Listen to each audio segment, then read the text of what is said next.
In today's video, we're going to be discussing why Southgate is a big stiff idiot and he needs to listen to me and the whole nation if he wants it to come home, because the man is clueless. So, yeah, let's just get straight into it. As you can see here, lads and lasses, is that what it's called? I think it is. On my screen, we've got a 4-3-2, a 4-2-3-1 lineup, and I'm just going to run it through and see what will bring it home, because right now, well, this is filmed before Slovenia, but we're going to lose that game if we play like we have been, because we've been playing like prime fucking Deutschball, hoof it, when we've got some of the most skilled players, but instead we want fucking road runners, and like Conor Gallagher, for example, who, you know what, we'll get into him in a bit. We'll start the team now, so we'll get the first one out of the way, because this one's literally guaranteed. Jordan Pickford, he's obviously going to be in goal, because, oh hello, because, like, come on, he is literally our best keeper. He's had a good season. We don't even need to talk about him. That's just the boring one. Now, we can get into the interesting ones. Right back. Kyle Walker, mate, you're past it. Stick to cheating on your misses, because you are finished, my friend. Alright, he's quick, but he's been looked awful in the first two games, and it looks like he's going to be starting tonight, but that should not be the case. It should be Trent. Look, people are saying, oh, he can cost us in tournaments, in the big scenarios, the big blah, blah, blah, blah. This man's played in Champions League finals. He's won every trophy possible. He's played in Premier League winning teams. He's clearly used to big case scenarios, and if he's one of the best fullbacks in the world, then he should be playing in fullback. Like, what? It's worth sacrificing a couple of Trent's defensive weaknesses if we lose for what he brings attackingly, and we've got like someone who we can play in the right-sided six who's going to cover for him anyway. So Trent has to start, right? He's not a midfielder, especially if you're going to throw him in the six and use him as a scapegoat. He's not even been one of our worst players. There's one who I'll get onto in a bit who is, well, he shouldn't even be here. He should, that's a bit outrageous, but he shouldn't be starting. So centre-backs, I mean, I think this is, do you know what, Southgate, this is the one position you haven't managed to fuck up yet. Stones, I mean, yeah. And the one that surprised me is Mark Gahey.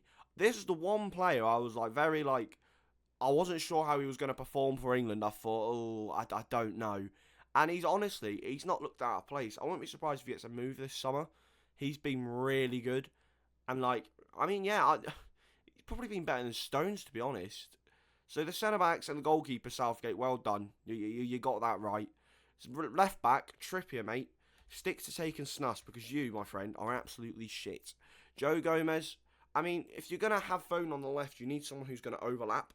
So I think Gomez is a lot better of an option to overlap than Trippier, because Trippier's about 35 now, and he can't run, and he can't do anything, and he's not a left back. Southgate just has some like addiction to him playing left back. I don't know why. He used to be good at it, but not now, so I wouldn't have him here. Have him there. And then the two sixes, I mean, let's just get the first no-brainer out of the way. Declan Rice. That is easy. Although he's looked a bit subpar in the first couple of games, he has to play. And the second one's where it gets interesting. See, I was thinking about playing Jude as a 6. And I know that's not, like, optimising his best position. But so you can get Foden in the 10, but I don't think it's worth the sacrifice. I'd honestly throw Adam Wharton in.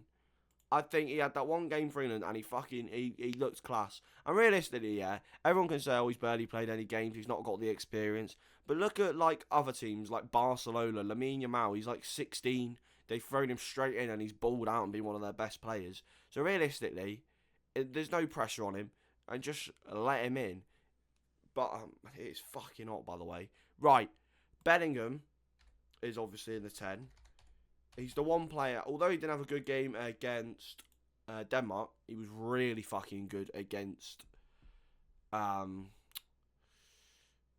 Serbia. And to be honest, yeah, I always call Bellingham overrated, but he really impressed me in that first game. He was a bit shit in the second game, but he has to start in the 10. He's just, he has to start, lads. It's a no-brainer. This team, you can't tell me this doesn't bring it home. Like, right wing is Saka. Although I didn't actually rate his season at Arsenal this year. Whenever he has the England shirt on, he balls out. He's been good in the first two games. I would start him over Palmer. I don't think Palmer offers much more over in the right side, on the right wing. So for that reason, I would start Saka. Left wing, right. Phil Foden, fuck off. You are a Pep system merchant, mate. You're not left wing. All you do is drop into midfield. You just sit there and get away with shit when Trent gets all the shit because he's the scapegoat.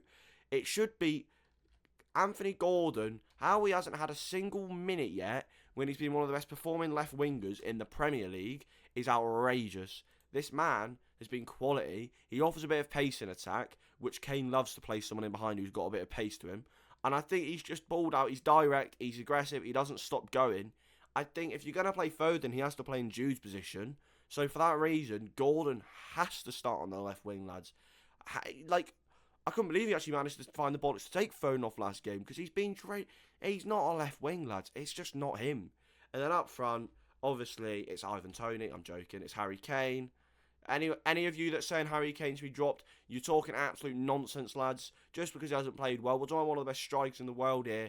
Like, come on, if he gets a chance, he's going to bang it. And you're not considering the other players around him, like Foden. There's no fucking movement from them. How's he going to find them? Kane has to start. So you look at this team, yeah, tell me that doesn't bring it home. Southgate, mate, hire me as manager, because I'm fucking better than you. That team is perfect. Like, that brings it home. And realistically, if we have a game against France where we face Mbappe, we'll play Trent, Walker. Regardless of that, Mbappe's got a mask anyway, so we can't fucking see. So that would be my team, lads. That brings it home. I'm telling you. But yeah, let me know your thoughts on the team in the comments section down below. Please remember to like and subscribe if you're new. And I'll see you in the next video when we're probably out. Well, actually, we have qualified. When we're out of the knockouts.